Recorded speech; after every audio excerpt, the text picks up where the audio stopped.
نحمده ونصلي ونسلم على رسوله الكريم اما بعد.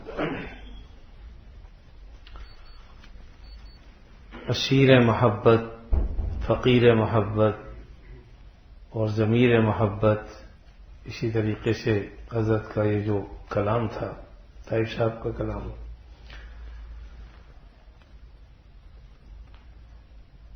تو خمیر محبت جس چیز سے خمیر تیار کیا جاتا ہے، جیسے کوئی آدمی اچھا ہو، زندگی بھی اچھی گزاری، پھر جہاں سے اس کا تعلق تھا وہیں سے وہ رخصت بھی ہو جائے، تو کہا جاتا ہے کہ پہنچی وہیں پہ خاک جہاں کا خمیر تھا. تو مٹی جہاں سے خمیر بنتا ہے، اور پھر انسان کا خمیر بھی مٹی سے ہے، اس لیے مٹی میں انسان چلا جاتا ہے. کسی آدمی کا تعلق مسجد سے ہوتا ہے، مسجد ہی میں بعض اوقات انتقال ہو جاتا ہے، تو آدمی کہتے ہیں کہ دیکھو بھائی پہنچی وہیں پہ خاک جہاں کا خمیر تھا. اللہ تعالیٰ نے اس کو اسی مٹی سے بنایا تھا، اسی مٹی میں چلا گیا. تو بہرحال یہ اللہ تعالیٰ نے دنیا بنائی ہے، جو آپ پہلے بھی سن چکے کہ جہاں پر غم اور خوشی، راحت اور مصیبت سب ساتھ ساتھ چل رہی ہیں. ہم یہاں دیکھتے رہتے ہیں کہ نکاح بھی ہو رہے ہیں، جنازے بھی آ رہے ہیں. جنازوں سے فارغ ہوتے ہیں، نکاح میں بیٹھ جاتے ہیں. کسی کا دل غم سے چور چور ہوتا ہے، کوئی خوشی میں سرشار ہوتا ہے. اسی کا نام دنیا ہے. اگر ہر آدمی کو ایسی خوشی ملے کہ غم نام کی کوئی چیز ہی نہ ہو تو وہ تو جنت ہے، اور یہ دنیا ہے نہیں. اور کوئی غمی غم میں ہو اور خوشی کبھی نہ ملے تو وہ جگہ جہنم ہے. لیکن دنیا میں یہ معاملہ اللہ نے رکھا ہے کہ یہ دنیا چلتی رہتی ہے اسی طریقے سے، دونوں چیزیں ساتھ ساتھ چلتی رہتی ہیں. کبھی انسان کا دل انتہائی خوشی سے بلیوں اچھل رہا ہوتا ہے، اور کبھی ایسا جی چاہتا ہے کہ بس خاک میں چلا جائے، آدمی مٹی میں چلا جائے. تو اسی کا نام دنیا ہے. دیکھیے دنیا میں اصل جو چیز ہے وہ جدائی ہے. وصال تو انشاءاللہ جب ہوگا تو وہ ایسا وصال ہوگا پھر کبھی جدائی نہیں ہوگی. لیکن یہاں کا ملاپ، یہاں ملاقات جدائی کے لیے ہوتی ہے. کسی نے کہا نا کہ جو پیدا ہوتا ہے وہ مرتا ہے، پیدا ہی نہیں ہوگا تو کہاں سے مرے گا؟ اور ملے گا نہیں تو جدا کیسے ہوگا؟ ملے گا تو جدا ہوگا، پیدا ہوگا تو مرے گا، پھول کھلے گا تو مرجھائے گا. اگر پھول کھلا ہی نا کیا مرجھانا اس کا؟ اس کی دنیا کا مزاج یہ ہے کہ اصل چیز جدائی ہے. آپ کسی سے کتنی بھی محبت رکھتے ہیں، اور اس کا اللہ تعالی ہمیں دن میں کئی مرتبہ ہم اس کا تجربہ کرتے ہیں، لیکن آنکھیں بند رکھتے ہیں، اس لیے زیادہ سوچتے نہیں، غور نہیں کرتے. دیکھیے میاں بیوی ہیں، چھٹی کا دن ہے، سارا دن گھر میں گزارا، لیکن کہیں کام سے چلے گئے تو جدائی آ گئی. سارا دن گھر میں رہے، رات آئی نیند آ گئی تو جدائی آ گئی. تو کبھی نیند جدا کر دیتی ہے، کبھی کام انسان کو جدا کر دیتا ہے دوسرے سے، لیکن بہرحال جدائی ہوتی. ہم ابھی ملے کسی سے، بہت عرصے بعد ملاقات ہوئی، بہت خوشی کا اظہار کیا، خوب گلے ملے، اس کے بعد تھوڑا اچھا ہو خدا حافظ، تو جدائی آ گئی. باپ بیٹے سے جدا ہو جاتا ہے، میاں بیوی سے جدا ہو جاتی ہے، دوست سے جدا ہو جاتے ہیں. تو بہرحال یہ اللہ تعالیٰ دن میں کئی مرتبہ ہمارے مشاہدے میں یہ چیز لاتے ہیں. اور پھر ایک وقت ایسا آتا ہے کہ لمبی جدائی آ جاتی ہے، یعنی دنیا سے انسان چلا گیا تو بہرحال اب ایسی جدائی ہوتی ہے کہ جس کی وجہ سے انسان کا دل دھڑکتا ہے، اور افسوس بھی ہوتا ہے کہ اب کبھی ملاقات نہیں ہو سکے گی، کم از کم دنیا میں تو نہیں ہو سکے گی. ہاں آخرت میں اللہ چاہیں گے تو انشاءاللہ ملاقات ہو جائے گی، لیکن دنیا میں کم از کم مرنے کے بعد دوبارہ ملاقات نہیں ہوتی، اس لیے کہ جو چلا گیا اسے واپس نہیں لا سکتے، چاہے آدمی کتنا بھی روئے پیٹے کچھ بھی کرے. پہلے عرب کے ہاں رواج تھا کہ جب کوئی مر جاتا تھا تو اس کا سوگ منایا جاتا تھا. 6 مہینے سال تک سوگ مناتے تھے لوگ. لیکن بھائی ان کے سوگ منانے سے یہ ایک سال کے رونے پیٹنے سے کیا وہ مردہ زندہ ہو جاتا تھا؟ صرف دنیا دکھاوا. یعنی باقاعدہ کرائے پر سوگ منانے والیاں بلوائی جاتی تھی اس زمانے میں، اور باقاعدہ ان کو پیسے دیے جاتے تھے کہ جب کوئی شخص آئے یہاں پر تعزیت کے لیے تو تم رونا شروع کر دو، تمہاری آوازیں بلند ہو جائے۔ چنانچہ اس اہل عرب کے ہاں رواج تھا کہ جب دیکھتے کہ کوئی مسافر آ رہا ہے، کوئی شخص آ رہا ہے، کوئی بڑا آدمی گزر رہا ہے، بس وہ رونے والی وہاں پر رونا شروع کرتی تھی، واہ جب اللہ واہ قمرا واہ شمسا، اس طریقے سے نعرے لگاتی تھی، جس کا مطلب یہ تھا کہ اے وہ شخص جو پہاڑ جیسا تھا، واہ جب اللہ واہ قمرا، اے وہ شخص جو چاند جیسا تھا، اور واہ شمسا، اے وہ شخص جو سورج جیسا تھا، تو تجھے کہاں سے لائیں؟ یہ نعرے لگاتے تھے اس زمانے میں۔ بزرگان دین نے لکھا ہے کہ اللہ تعالیٰ فرشتوں کو متعین کر دیتے ہیں، جو لوگ اس طرح کی چیزوں میں مبتلا ہوتے ہیں، تو جب رونے والیاں روتی ہیں، چیختی چلاتی ہیں، شکوہ شکایت کرتی ہیں اور اس کی تعریفوں کے پل باندھتی ہیں، تو فرشتے ان کو کچوکے لگاتے ہیں کہ واہ صاحب آپ تو چاند تھے، آپ تو سورج تھے، آپ تو پہاڑ جیسے تھے، کچھ بھی نہیں ہے انسان، نہ پہاڑ ہیں نہ جبل ہیں، نہ شمس ہے نہ قمر ہے، کچھ نہیں۔ لیکن یہ اس زمانے کا ایک رواج تھا، زمانہ جاہلیت کا رواج آج بھی ہے ہمارے یہاں، گھروں میں ہمیں اس کا تذکرے نہیں کرتے، جس کے نتیجے میں بے صبری اور شکوہ شکایت اللہ تعالی سے کیا جاتا ہے، جو انسان کے اجر کو ختم کر دیتا ہے۔ کسی کے مرنے پر ہمیں یہ دعا سکھائی گئی ہے تو ہمیں کہیں اللہم لا تفتنا بعدہ ولا تحرمنا اجرہ، کہ اللہ اس کے بعد ہمیں کسی فتنے میں مبتلا مت فرمانا، اس کے اجر سے محروم مت فرمانا۔ تو یہ تبھی ہے جب اللہ کی رضا میں ہم راضی رہیں۔ اللہ کی رضا میں اگر راضی نہیں ہوں گے، زبان سے شکوہ کریں گے، شکایت کریں گے، اجر ضائع ہو جائے، کیونکہ الصبر عند صدمۃ الاولی، صبر تو شروع میں ہے، صدمے کے وقت، جب صدمہ پہنچا، ورنہ 10-12 دن بعد تو صبر آ ہی جاتا ہے۔ وہ بھائی یا وہ بیٹا یا وہ بیٹی یا وہ بیوی جو میت کے ساتھ لپٹتی ہے چپٹتی ہے کہ میں کسی طریقے سے بس میں بھی ساتھ مجھے بھیج دو، یا اس کو جانے مت دو، اس کو روک لو، 1-2 راتیں اس کے ساتھ گزارے، ممکن ہے میت کے ساتھ گزارنا؟ یا اس کو وہاں چھوڑاؤ کہ وہ ٹھیک ہے تم یہیں رہو، اس سے ظاہری طور پہ ہوتی کچھ اصل اللہ کی رضا میں راضی رہنا چاہیے، یہ اصل چیز ہے۔ باقی تسلی تو کچھ دن بعد ہو ہی جائے گی انشاءاللہ۔ شروع میں غم ہوتا ہے بلا شبہ، غم کی وجہ سے آنسو بھی نکلتے ہیں، رونا بھی آتا ہے، دل بھی بجھتا ہے، غمزدہ ہوتا ہے، کوئی حرج نہیں، شریعت نے منع نہیں کیا، شریعت نے ہماری فطرت پر پابندی نہیں لگائی، اور فطرت یہ ہے کہ جب جدائی ہوتی ہے آنسو بہتے ہیں۔ حضرت قاری طیب صاحب نے کسی سے پوچھا، قاری طیب صاحب سے، کہ لوگ روتے ہیں جدائی پہ، تو فرمایا یہ اسی لیے تو روتے ہیں کہ جدا ہو گئی چیز، وہ ہم سے فراق آ گیا انقطاع کی وجہ سے، ورنہ موت کوئی رونے کی چیز نہیں ہے، مرنا تو ہے ہی سب نے۔ اس لیے یہ اللہ تعالیٰ کی طرف سے بعض اوقات بعض ابتلا ہوتی ہیں، آزمائش ہوتی ہیں، اور نبی کریم صلی اللہ علیہ وسلم نے تو ہر عمل سے کر کے بتا دیا کہ کیا کرنا ہے۔ حضرت ابراہیم جو آپ صلی اللہ علیہ وسلم کے صاحبزادے تھے، جب ان کا انتقال ہوا تو کہ آپ صلی اللہ علیہ وسلم نہیں روئے، آپ کی آنکھوں سے آنسو جاری ہوئے۔ صحابہ میں سے پوچھا کسی نے، یا رسول اللہ صلی اللہ علیہ وسلم آپ بھی روتے ہیں؟ فرمایا کہ میں نے تمہیں رونے سے کب منع کیا؟ جس کا کوئی عزیز جدا ہوتا ہے تو اس کو رونا تو آتا ہے، کہ اس سے محبت کا اظہار ہے، شفقت کا اظہار ہے، تو اگر کوئی رو رہا ہے تو یہ تو اس بات کی علامت تھی کہ اس کو اس سے محبت تھی، اس کی جدائی کی وجہ سے رو رہے ہیں کہ اب یہ کبھی مل نہیں سکے، اس لیے روتے۔ تو اگر اپنا بچہ ہے رخصت ہو گیا تو آنکھ سے آنسو آئیں گے، آنے دیں، دل بھی غمزدہ ہوگا، کھانے کو جی نہیں چاہتا، پینے کو جی نہیں چاہتا، کسی سے بات کرنے کو جی نہیں چاہتا۔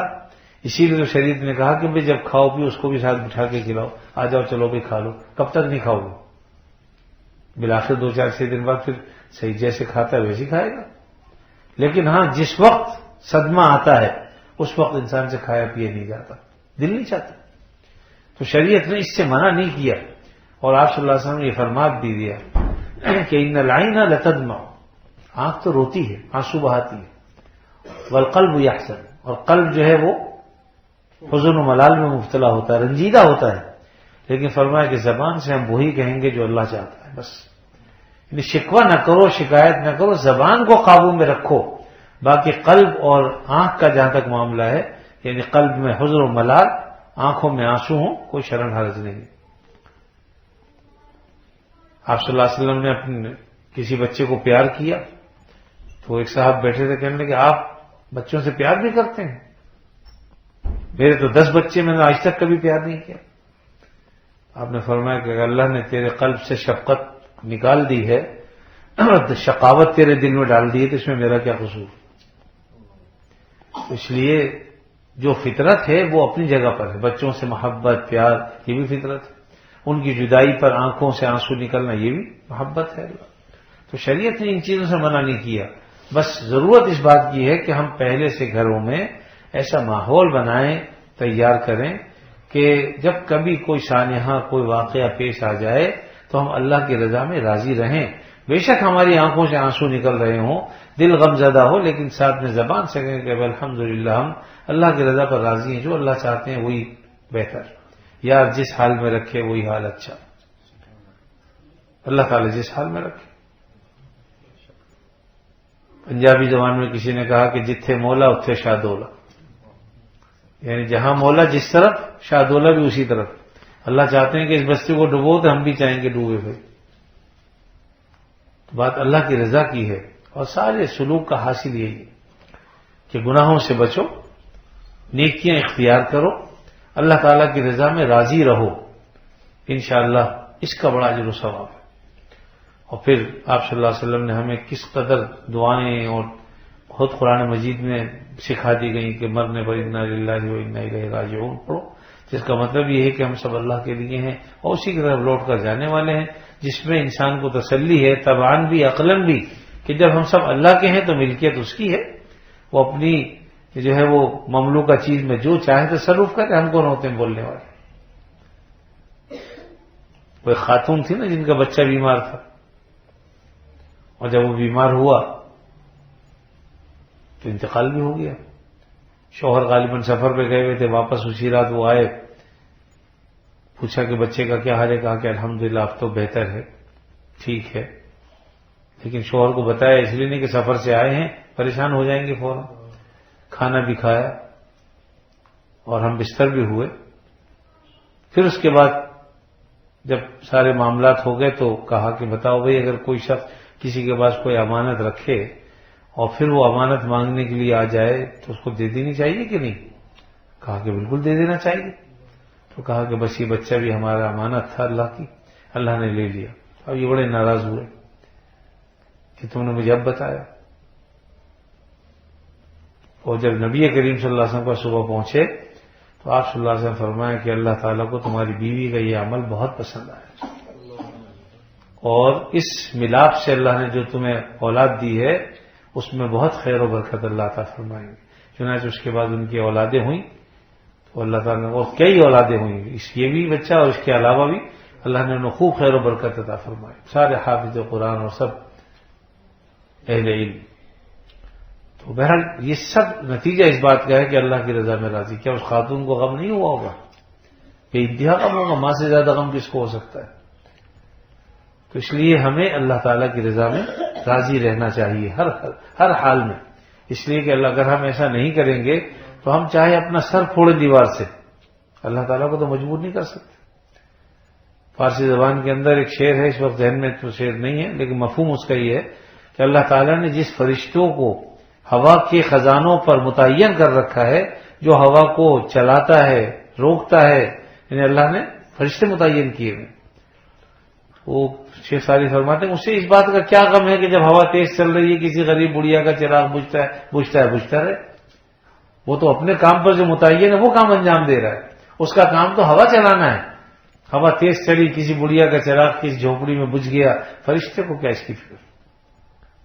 اسی طریقے کے معاملات ہمارے ساتھ ہوتے ہیں. اگر کسی جب روح نکالنے کا حکم ہو گیا تو وہ تو حکم بجا لانا اس کا کام، اور وہ حکم بجا لاتا ہے. اسے کیا غرض کہ کون غمزدہ اور کون نہیں، کس کی بیوی رو رہی ہے، کس کا بھائی رو رہا ہے اور کس کا بیٹا رو رہا ہے، کوئی فکر نہیں. یہ اللہ تعالیٰ کا ایک نظام ہے. اگر ایسا نظام نہ ہو تو یہ دنیا تباہ و برباد ہو جائے. اللہ تعالیٰ نے ایک نظام رکھا ہے، ہمیں اسی نظام کے تحت چلنا چاہیے. ہر حال میں اللہ تعالیٰ سے اپنی رضا کا اظہار کرنا چاہیے کہ اللہ آپ جس حال میں خوش ہیں ہم بھی اسی حال میں.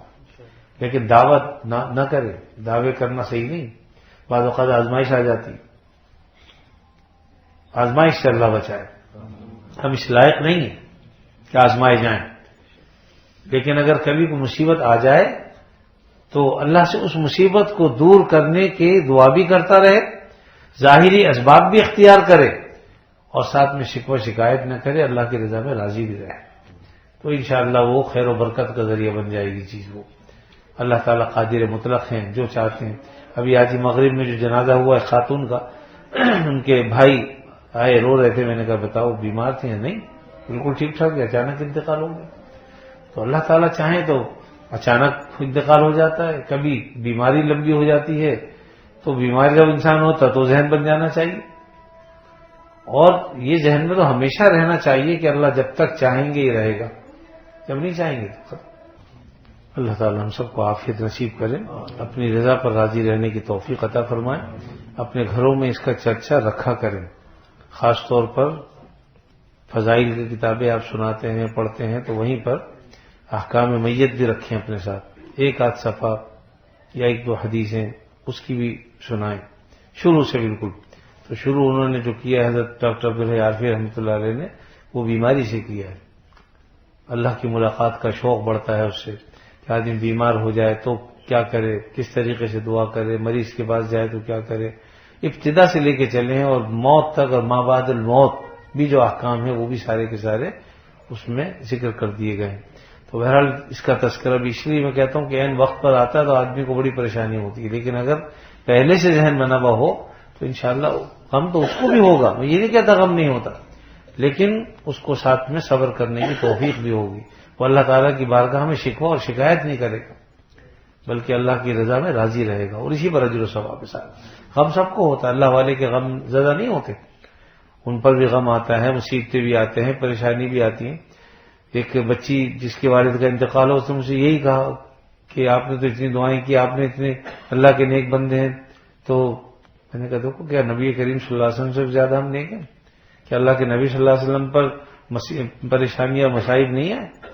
آپ فرماتے ہیں کہ دنیا میں جتنے بھی یعنی 1,24,000 انبیاء آئے, سب کی مشقتیں تکلیفیں ایک طرف, اور مجھے جو تکالیف دی گئی پہنچائی گئی وہ ایک طرف. تو کیا تکلیفوں کا آنا کسی کو نیک ہونے سے نکال دیتا ہے؟ ایسا ہرگز نہیں ہے, یہ غلط سوچ ہے.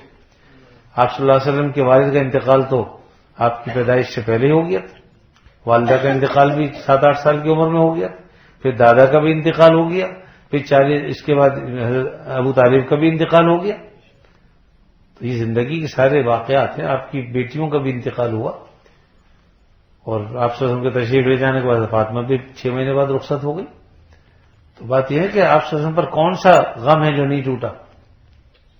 یہ سب چیزیں تو آپ صلی اللہ علیہ وسلم کی اسی لیے تھی تاکہ ہم, نبی چونکہ نمونہ ہوتا ہے امت کے لیے, تاکہ ہم اس سے عبرت حاصل کریں گے. دیکھو یہ غم, یہ تکلیفیں آپ صلی اللہ علیہ وسلم پر گئے, دنیا میں حوادث ہوئے, جہاد میں آپ کے دانت مبارک شہید ہو گئے, تکلیف ہوئی آپ کو, لیکن یہ سب چیزیں زندگی کے ساتھ ساتھ ہیں. اس لیے جب کبھی اس طرح کے مصائب پیش آ جائیں تو آدمی یہ سوچا کرے کہ بھئی دنیا ہے, اس کا دستور ہی یہی ہے. یہاں کوئی آدمی آپ ایسا نہیں دیکھیں گے جو فکر سے خالی ہو. بہت ہر ایک کو فکر ہی فکر ہے. کسی کو نہ ملنے کی فکر ہے, کسی کو ملنے کی فکر ہے, کسی کو پیسے کی فکر ہے, اور کسی کو پیسے نہ ہونے کی فکر ہے. جس کے بعد ہے وہ بھی پریشان, جس کے بعد نہیں ہے وہ بھی پریشان. خوش کون ہے مجھے بتا. اس لیے جب ہم اللہ تعالیٰ کی طرف اپنا رجوع رکھیں گے تو انشاءاللہ اعتدال پیدا ہوگا اس کے اندر. نہیں ہے تب بھی ہم خوش, نہ ہو اور ہو تب بھی اللہ کا شکر ادا کریں. تو مصیبت بھی نعمت ہے مسلمان کے لیے, اور جو نعمتیں ہیں وہ بھی اللہ کی نعمت کا استحضار ہونا, یہ بھی, اور اس پر شکر کرتا رہے. تو بس یہ چند چیزیں ہیں. اللہ تعالی ہمیں توفیق دے, اور صبر کرنے کی بھی مصائب پر, پریشانیوں پر, اور نعمتیں ہوں تو اللہ کا شکر کرنے کی توفیق دے. اللہ تعالیٰ اپنے فضل و کرم سے ہم سب کو ہمارے صالحہ کے ساتھ زندگی گزارنے کی توفیق عطا فرمائے. الحمدللہ رب العالمین والعاقبۃ للمتقین والصلاۃ والسلام علی رسولہ الکریم سیدنا مولانا محمد وعلى آلہ واصحابہ اجمعین۔ یا اللہ اپنے فضل خاص سے ہمارے گناہوں کو معاف فرما، ہمیں عافیت نصیب فرما، ہر شر سے فتنے سے اللہ ہماری حفاظت فرما، ہمارے بیماروں کو شفا عطا فرما، جو مقروض ہیں ان کے قرضوں کو ادا فرما، جو پریشان حال ہیں ان کی پریشانیوں کو دور فرما۔ یا اللہ جو مصیبت زدہ ہیں ان کی مصیبتوں کو دور فرما، جس وجہ سے بھی جو پریشان ہے یا اللہ آپ جانتے ہیں ہر ایک کی پریشانیوں کو اپنے فضل و کرم سے راحت عطا فرما دے، عافیت نصیب فرما دے۔ الہ العالمین جو اس دنیا سے جا چکے ان کی مغفرت فرما دے، ان کے درجات کو بلند فرما دے۔ ہمارے بھائی احمد اللہ صاحب جن کا بھی گزشتہ دنوں انتقال ہوا ان کے لیے خاص طور پر دعا فرمائیے، اللہ تعالیٰ اپنے فضل و کرم سے ان کی قبر کو اللہ تعالیٰ وسیع فرما دے، حد نگاہ تک کشادہ فرما دے۔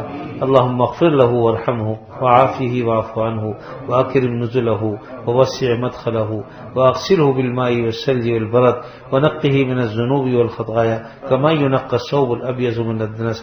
اللهم ادخله دارا خيرا من داره وزوجا خيرا من زوجه، اللهم ادخله الجنة واعذه من النار، اللهم ادخله الجنة واعذه من النار، اللهم ادخله الجنة واعذه من النار۔ یا اللہ اسی علاوہ ہمارے عزیز اقارب جو بھی اس دنیا سے چلے گئے ہیں اپنے فضل و کرم سے سب کی مغفرت کاملہ فرما، سب کے درجات کو بلند فرما۔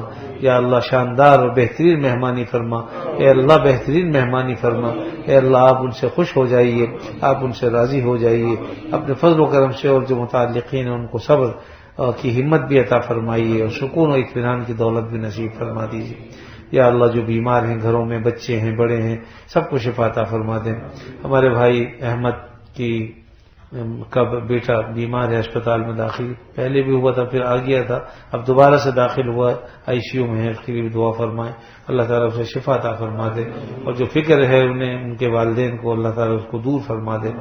یا اللہ جب تک زندہ رہیں آپ صلی اللہ علیہ وسلم کی تعلیمات پر عمل کی توفیق عطا فرما، اور جب وقت آخر آئے خاتمہ ایمان پر فرما۔ وصلی اللہ تعالی علی خیر خلقہ محمد وعلی آلہ واصحابہ اجمعین، آمین برحمتک یا ارحم الراحمین۔